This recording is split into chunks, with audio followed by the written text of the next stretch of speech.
So we've learned all of the E2 kind of reaction specifics, but now we're moving on to kind of the same thing we did with SN2, SN1 chemistry. What's going to make the reaction faster or slower? So again, the great thing is that you can compare E2 to SN2. It's going to be pretty similar as far as what leads to a faster or slower reaction, with one major difference. But we'll get to the difference later. So this should be new information and also a good review. Which reaction, A or B, would you expect to be the faster reaction? So go ahead and pause the video, think about that for a second, and maybe make a selection, write something down, and then unpause. All right, good job. So what's the difference here? The difference is our base / nucleophile. We have OH minus versus H2O. And what is driving organic reactions? Remember, negatives flow to positives and the ball rolls downhill. Well, what's going on here? Well, the carbon iodide bond is partially polarized toward the iodide, making a partial positive there. That's transmitted over here, partial positive. It's a little bit smaller, but it's still there. And that means that these hydrogens also have a little bit of a partial positive on them. So essentially the negative charge of the oxygen is being drawn to those hydrogens. It's being drawn here as well, right? But we're not going to talk about substitution right now. We're only talking about elimination. So it is also being drawn to the smaller partial positive on the hydrogens themselves. So which one's going to be faster? We have a partial negative here. All right, and usually in class I do this as a clicker, and usually people are really good at this one. This is a much stronger nucleophile / base. That full negative is going to be drawn to that hydrogen in a more powerful way, leading to that E2 reaction at a faster rate. So essentially, the take-home message here is that OH minus is a stronger nucleophile than H2O, and that makes A the faster reaction. So stronger nucleophile / base reaction is faster. Faster, great. So how did we know? Just to review, hopefully you don't need this, but how do we know OH minus is a stronger base / nucleophile than H2O? Well, we can relate the pKa values of the conjugate acid. So OH minus's conjugate acid is H2O. The conjugate acid of H2O would be H3O plus. H3O plus is a pretty strong acid, meaning this is not a very strong base nucleophile, whereas H2O, its conjugate base, is not a very strong acid. It's a pKa of about 16, meaning that this is a much stronger base. So we're starting there. Moving on to a different thing now. All right, so last time we talked about different nucleophiles / bases. This time the change is to our leaving group, chlorine versus iodine. So which of these reactions would you expect to be faster? Pause the video, make your selection, then come back. Great, good job. So leaving group strength is proportional to how stable the molecule would be as a conjugate base.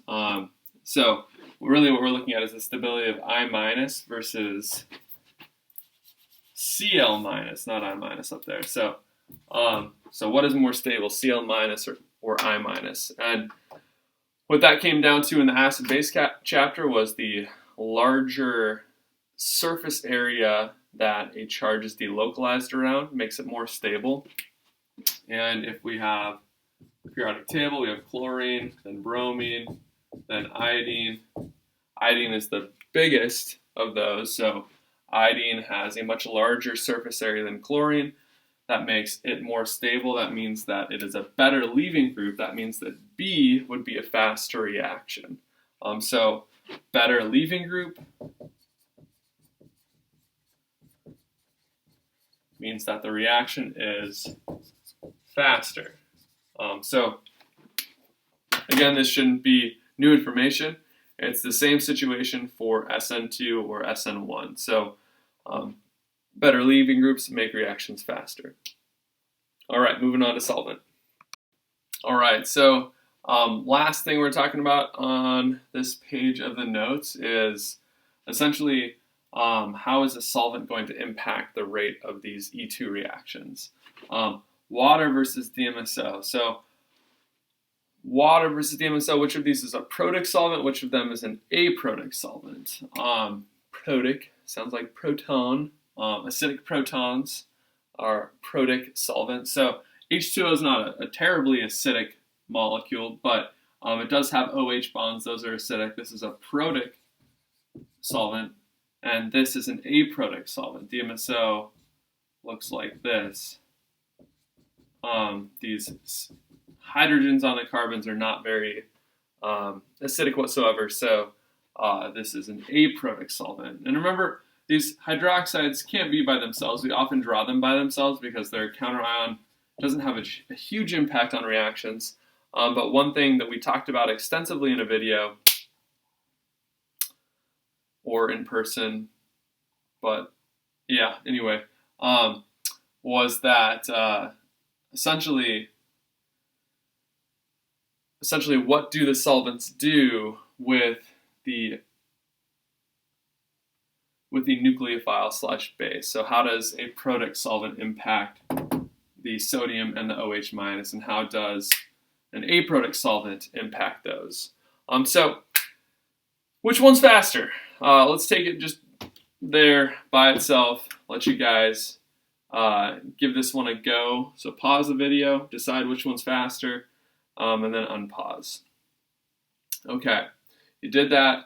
Again, this is about how the solvents are interacting with the sodium hydroxide. And essentially what we've learned about is that aprotic solvents solvate and stabilize the sodium, the cation. So they are going to make a shell around the sodium, and that leaves that OH minus by itself, and that kind of supercharges it. It makes it extra reactive. So essentially, having an aprotic solvent with sodium hydroxide makes OH minus a stronger base / nucleophile than it would otherwise be, and that's going to mean that it's going to be more nucleophilic, more basic. It's going to lead to faster E2 reactions. So aprotic solvents increase, and we'll just say bimolecular reactions. Bimolecular reaction rate.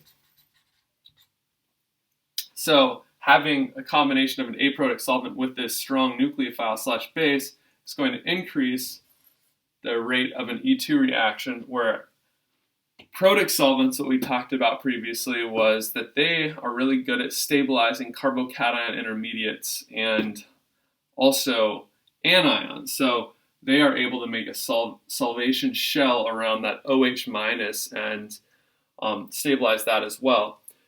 And what that does is it increases the rate of unimolecular reaction. So protic solvents increase unimolecular reaction rate.